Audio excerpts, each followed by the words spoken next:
Hello, everyone. It's Margaret Manning here. Welcome to 60 and Me. Hope you're doing great today, having a wonderful day. I got up early this morning, as I always do, and the sun is shining. It's just a beautiful day. I hope it's gorgeous wherever you are and that you've got something good planned for today. Or maybe you're going to stay home today and just work on a project or read a book or chat with a friend, maybe go to a movie. Whatever you've got planned, just enjoy it. Just forget about everything else that's going on in your life and just enjoy today, this moment, right now. That's my desire and hope for you today. Now, I am drinking my cup of tea. I've got my rainbow mug again. I love it. I've got my lemongrass tea. Now, lemongrass is a really interesting tea.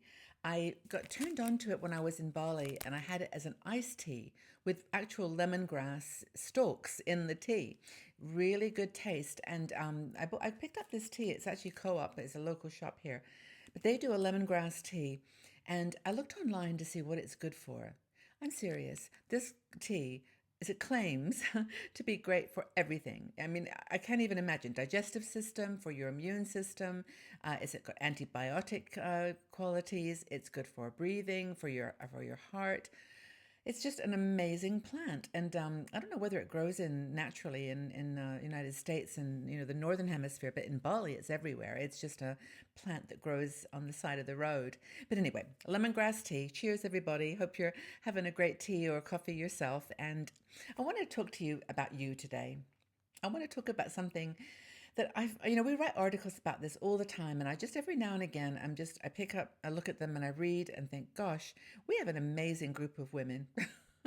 You are so interesting. You've got so many interests and passions and hobbies.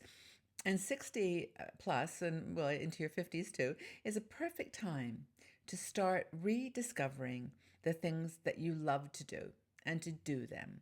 Now, when you're in your 60s, you may not become the world's greatest whatever, but you will become the world's greatest you. And that's fantastic. I mean, there's so much that you can pick up and learn for the first time or pick up and revive. Things that you've always wanted to do or things that you've always loved doing. Now, we have a lot of women in our community who read a lot. And whenever I ask for book suggestions, I'm overwhelmed with ideas. Or people like to knit or, do crochet. And others have more outdoor activities, tennis or sports, yoga, Pilates, it goes on and on. But I thought it'd be fun today to celebrate the individualism and distinctive characteristic of the women in our community and talk a bit about some of the things that you've told me you love to do. And I'll go through this list and we'll maybe make some comments and, remember my own stories as we go along. But I think it's really important that how we spend our free time in our 60s is our time. Honestly, we can do whatever we like, as long as it's legal. And and of course, like most of these things are just beautiful crafts and hobbies that you've always done and have such a special place in your life. So we have almost an instinctual thing, don't we, as women, to want to create. It's kind of part of our DNA, I think, to want to create stuff, to make something out of nothing, to knit, so take a ball of wool and knit a scarf. I mean, it's really pretty much our cave woman instinct, isn't it, to make the best of all the materials and resources that we have around us. And, women who have children, of course, understand this desire to create a shape, a person, a baby, a real human being that grows inside of us and it comes into the world and it becomes another human being that has their children. It's just remarkable. But for those who don't have children, it's the same process of creating something out of nothing. So what do? We go from the range of the spectrum of eclectic to traditional and everything in between, from everything from sewing to stand-up paddling. Those are some of the things you told us you do. Cooking to Chinese calligraphy. We do it all. So I just wanted, as we sit here and talk, think about the things that you love to do. Think about the hobbies that you have now picked up in your 60s that you adore. You got a craft cupboard or a big basket of goodies that you go back to and work with, and maybe it's music or something else. But here's some of the things that people have told me. First of all, singing and reading. Those seem to be really high on the list. A lot of women knit, and many knit for charity. There's the Knit for Peace. There's a lot of people knit for the preemie ward at the hospital. And this is a really great thing to do. These little heads need to keep warm when they're in their little incubators, and they're just so really sweet. And a lot of people do that. Operation Children, I think, is one that somebody mentioned. I just remembered seeing that name. Playing in a band. How many of you played in a band, like as a singer, or had an instrument that you played when you were in your teen years? Lots of women did. And my friend Mary, who's my very best friend in the whole universe, because I've known her so many, she's known me since I was 14. We still keep together on Facebook. She was a singer in a band. She was a rock star. She had a very successful career in Canada. And so I'm sure Mary's still singing. Maureen, my friend Maureen, who's also a very, very dear friend, she's a singer. I mean, she doesn't do it so much now because she's working full time, but pretty soon she'll be at that point where she can go back to something that she perhaps really loves. So singing is a big one. Quilting. Love it. People love to quilt. A lot of my friends show them on Facebook, and amazing quilts that women make. And we've got the material, we've got the talent, and so quilting is a huge craft. And another one is travel. I travel all the time as my hobby. I mean, I really do love, coming to a new place and, showing up at the train station or the airport and just going, oh my goodness, I've never been here before. This is so exciting. And writing about it or, doing a video. I just, travel for me is one of my passions, and I do it all the time. Another one is photography.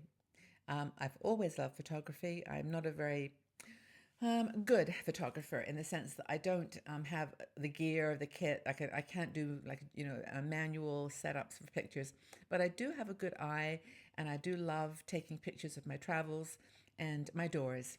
I'm a door fanatic. We all have our quirky things, don't we? I love taking pictures of doors, portals, I call them, things that go to other places. Old or new, I love doors. And I have an Instagram account which is full of my doors, and it's not related to 60 and me at all. It's just me. Another thing people do is volunteer. And this is everything really from a lifestyle to a hobby. I mean, in the sense you can do it once a week or every day or, as part of a full-time commitment. So volunteering. A lot of people like to just, enjoy the beauty of each day. And this is a hobby too, getting into nature, appreciating the world around, taking pictures of nature, enjoying the seasons, talking to people about it. I mean, just a simple thing like that is important. It doesn't have to be something that involves, materials. It can be just an appreciation of life. Another thing is gardening. Speaking of nature, a lot of people love gardening. They've told me that that's their meditation, their passion. And in fact, you can do yoga in the garden. We did an article on this. So anyway, gardening is another thing that people really do love. Many people have spiritual activities that they follow. Now that they're out of work and they've maybe got more time to do Bible study or study of their whatever religion they choose, they can have group meetings, workshops, all kinds of ways to fill that part of yourself if it's something that you love. Cooking. People love to cook. They love to cook cakes, biscuits, special recipes, family recipes that have been handed down from generation. This is a really cool hobby that people love to do. And now with all the interest in healthy foods, there's all kinds of wonderful recipes that you can make with unusual vegetables and fruits and, just the decorative cake making people. It's so many cool things. We have a great blogger, by the way. She does amazing cakes. Anyway, Lindy. But anyway, that's another thing. Now, community radio is one thing someone told me that they did. Card making. Lots of people love paper, and they do scrapbooking or cards. I actually quite like paper. I look around me. I've got lots of colored pencils and paper, and it's definitely a hobby that can save you money for if you're making cards. But in the age of everything being so automated online, isn't it fun to get a card in the mail, like a real card, a real piece of paper? And that's really fun. A lot of people like to learn a new language. I've tried to learn German, but I've given up. I learn words now, and I can get by. I'm learning French. I'm going back to my French, which I did love. And again, it's kind of what you love, you do, right? If you love it, you prioritize it.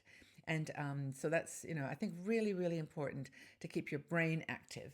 So if you're not doing something like, learning a language, then do some games, puzzles, anything like that. We have on our website on 60andme.com, we have a special tab that says games. And it's been there a while now, but it's really cool. It's got games, puzzles to word games to strategy games, you name it, it's there. And it's free of charge, nothing, no charge to play, and it's on our 60andme website. So games online and board games. People like bridge or canasta, I think it's called, or just all kinds of board games. Fun for picnics. If instead of just eating, just play some board games. Monopoly, all those kinds of games are super fun. Another thing people do is yoga. We have our own yoga products, as you know. We have gentle yoga and chair yoga for older women, and these are things that we sell these videos for you to view online and also in DVD format. And we really appreciate your support if you've already purchased it. It's a really cool set, actually. Kat Kabira, who's the teacher, is from Bali, and she does a really, really good job of making yoga accessible to bodies like ours that are a little less mobile or maybe a bit stiff after a few years of inactivity. But anyway, those are just some of the things that people say that they do, and I would love to know. Do you have any hobbies that we haven't mentioned that you love to do? Tell us in the comments section below so we can go out there and see what you're doing. And if you've got a blog, share it. Love to take this opportunity to let you share your blog if you've got some. You're putting pictures on the internet, and just tell us what hobbies do you do, and we'll have a chat and conversation. It's so fun to know what you're up to.